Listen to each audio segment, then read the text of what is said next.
What day is today? It's July 13th, and I'm in San Diego, California, and the time here is 5 minutes to 9. And our special guest today is Dr. Natalie Forrest, and a renowned author and psychologist and a trainer and advisor, and she has her own TV shows at the LA Tribune, and she's involved in entrepreneurial endeavors as well. And she's been on about 20 of these programs here in 30 months or so, where I've been doing this happy TV talk show host thing. And welcome, Dr. Natalie Forrest. And today you're in the Baltimore area. Correct. Yes, yes. We keep switching time zones. Thank you for having me again, Ed. It is always so good to see you and to see all the networking and the information that you share. It makes me feel good to have you. And so I do need counseling, but we're not going to do that live on TV. Oh man, that would have been so interesting. Okay, so the great escape or the great resignation is really, I'm sick of hearing the words already, but the pandemic and working remotely has enabled people, particularly ladies, to discover their self-worth. Mhm. And, that's my view, and I just came up with it the second, but it's true though, isn't it? Yes. And I would say at the same time, there has been a lot of pushback. I think for everybody in the world, we've been able to hopefully utilize this time where we've been locked up or slowly just getting reacquainted with people to really become steadfast in who we are and reconnect with ourselves, which often gets lost. For women, I think that is also crucial. The pushback that I see is that when we look at the statistics, the first people to have been let go from the companies during the pandemic were usually women. And I think that goes back to traditional thoughts, traditional ways of thinking. While I think a lot of women, and this is where the empowerment comes in, have then said, okay, so what is actually wrong with me with not running and trying to be part of the rat race, but doing something else? So I think that is the self-worth that they have, that many have been reconnecting with, or becoming investors, even low-level investors, trying out new things to still participate in the income of the household. So let's talk about this for a sec, okay? And redirect me if you think it's getting off the track here too much. So women, corporate women, at some kind of level, not necessarily up top, but not on the bottom. They worked in an office, they got dressed, commuted, took care of household, took care of kids and lessons, and made time for friends. I mean, multitasking, women are into that, right? Okay, so the pandemic happened and people work from home. Yeah. And they figured out how to make that happen after a while, because that's a mountain for a lot of people. And so you make adjustments and you work things out. And then women found out, other than Zoom meetings, you don't have to get all prettied up, although some modicum of that is cool because you're on TV. Right. And in the early days of Zoom, people forgot, because they thought they were just down the hall or something, doing work with people who they knew. But it's a record, and everything you say, or if you rub your nose the wrong way, or it stays. And so people needed to learn how to be media ready, camera ready. And so we set up a series of our own talk shows with Diane Devitt and a couple of other people who knew what they're talking about. And it got one of the highest ratings, those shows. Yeah. And even now, when we distribute them as part of a media package, look what we're doing, look at these variety of shows, that gets more hits than, well, I won't denigrate anybody. Don't name any names. After all, we're on TV here. Yeah. Okay, so women say, hey, I'm not going back to work for that guy or even that lady down the hall here. It's a screamer and just makes me crazy. And I have developed my own self again, working from home, getting the job done, efficiency. There might have been a drop, but then we got into it, we made things work. Productivity is the same or better than when we're in the office. So why can't I find a job that will let me be who I am rather than put on a fake? So, so what is the imposter syndrome here? The at home or the in the office? Well, it's a mix, right? As we all know, there are certain rules when you're out there in the world, whether when you're in here. And it's, for years, companies have tried to include more family friendly, let's just call it that, atmospheres in the office. And every time a company did that, productivity went up. So that is an important factor. I think Elon Musk actually just announced he would do something like that. So we'll have to wait and see. But that helps because it eases the mind of the parent. And in general, the imposter syndrome is more when you start comparing yourself. And I think that's really the danger. It's like, well, but this person leaves right now and they're all dressed up nice. This person has a new car. So it's when we're in a competitive or comparative mode and when we're thinking no longer about ourselves. The media doesn't help with that, especially right now, because there are so many images of what you should look like, what should you do. Having been able to, let's just say, stay at home and do the work is on the one hand great. On the other hand, it's also more work, especially if the kids are at home as well. So, parents have to figure it out. And I think in that, finding the best method to really say, okay, this is me, I don't like that. That takes a lot of strength and collaboration, either with the partner, with the kids, or with other family members who will support you in that. There's still, in some countries, a stigma about working from home. I mean, women have never gotten paid for the housework that they've done, even though that can be quite enormous. So now, once again, we're at the stage where, well, who do we hire first? And that's then where the competition sets in. It's like, well, seeing at home that I'm much better at task A, B, C than my male spouse may be, then how come my male spouse gets hired first? And that's a fair question to ask. So let's talk about mental health. Yes. Not that this will drive people crazy, but no. They already have issues. I mean, look what's going on in the news. I mean, in the U.S. news with violence and, criminality, violence. And this crazy stuff about guns, and now the Supreme Court reaching out and taking away rights for Americans. They've never, ever done that. And what's going on here? This is craziness. Well, it depends on how you define crazy, right? It could be what some people call the course correction.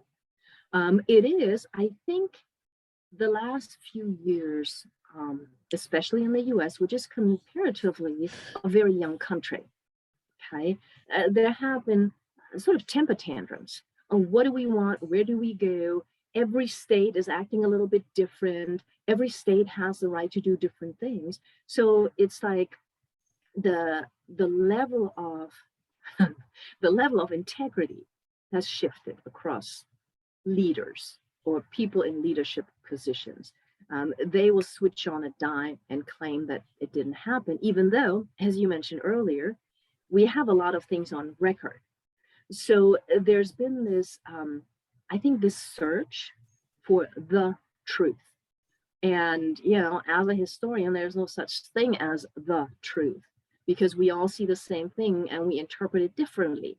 It just is like that. We can all see the same thing, the same car drive by, and we'll all describe it a little bit differently. So the truth in that sense does not really exist, analytically speaking, until we maybe get down to the little atom and the tiniest molecule. So I think more than mental health, it's really the communication. How do we communicate with ourselves and with others? And where is the trust in ourselves and in others? I think that's really, I had a great conversation the other day, and Denise O'Malley. We're talking also about, the well-being of people, mental health. And there's nothing wrong with mental health. It's just that the rules have changed. Even in Japan, I mean, we've got former Prime Minister Abe being assassinated. And everybody went, oh my God, that has never happened in Japan. Well, not lately, but from years ago, there was something like that as well. So I think we just need to understand that the levels have changed. Our acceptance has changed, as well as the insecurity of what we believe in. Thank you. That is really insightful. So let's talk a little bit, because we don't want to take up too much time here today. And I welcome you to come back next month or whenever you can. But time management. Okay, you mentioned that. Now I slept soundly for 5 hours or so, but I was sitting here, first cup of coffee at my laptop. It was my 4:30. Now that's unusual, but there I was, and I didn't have anything pressing to do at 4:30 in the morning.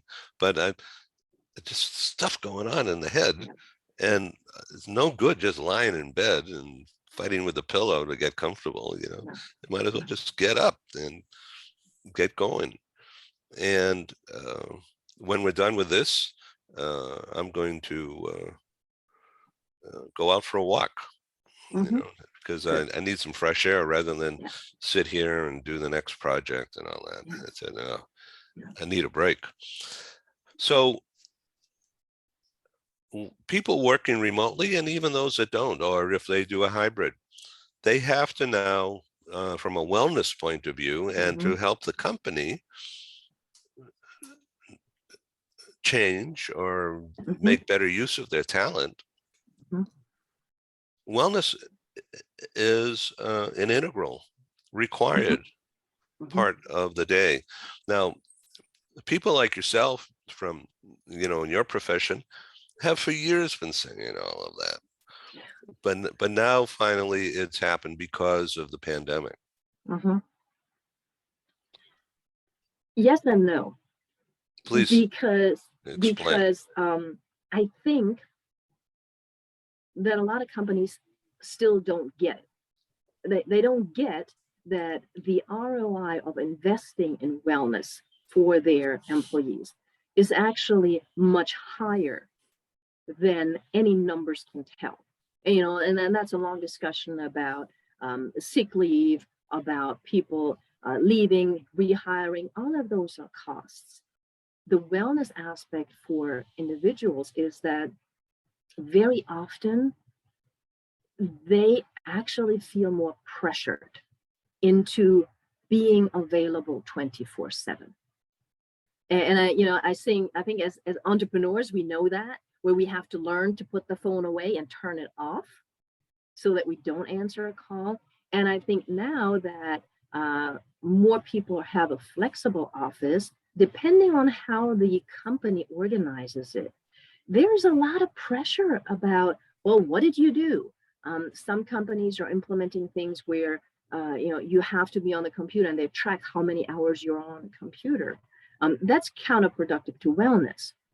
Also, what I think is really important, wellness is different for everybody. For one person, wellness means, I'm so glad you're taking a walk, taking a walk. For others, it means meditating. For others, it means going out and shooting hoops. We need to be more flexible in letting people identify what works for them for stress management as well as time management. Some people are night owls. If they get the work done, who cares? If they show up for the meetings that Right. they're supposed to show up and they work at night because that's when they're fit, that's when they don't get distracted, why not? But we still are in a labelized society of what wellness is and how to approach it. And I think that's really detrimental. And that's why we're seeing right now some companies say, you need to come back to the office. And others are saying, well, just stay out there. Nobody knows exactly what the best way is. And I think, again, it goes back to communication. We need to really talk about this stuff. And that's why I'm so glad for your shows, because you address these issues. Yet, Thank you. as a country in the US, we still don't really address most issues. We like to be in denial. Oh, this happened. We show it on the news, and then we turn it off. And it's like it never happened, even though there's a record. It's a very different come from, especially psychologically speaking, from some other countries of the world, which have a tendency to possibly over discuss everything. Let's stop right here and just elevate 20 feet up and look down on what we just talked about. Mhm. From a branding point of view, headline, what would you call what we just talked about? It's certainly wellness, but there's more to it, right? Oh, there's a lot more to it. I think it really is. What was your friend's book title? Humany? Humany, exactly. I would call it humany wellness. I think that's really what we're talking about, the wellness for every human being. And it has to be inclusive. So maybe inclusive wellness. Yeah. I'm just making notes here. Yeah, I don't know what the word is. We label something. What's the negative of labeling? Delabeling wellness? Oh, well, it's an identification.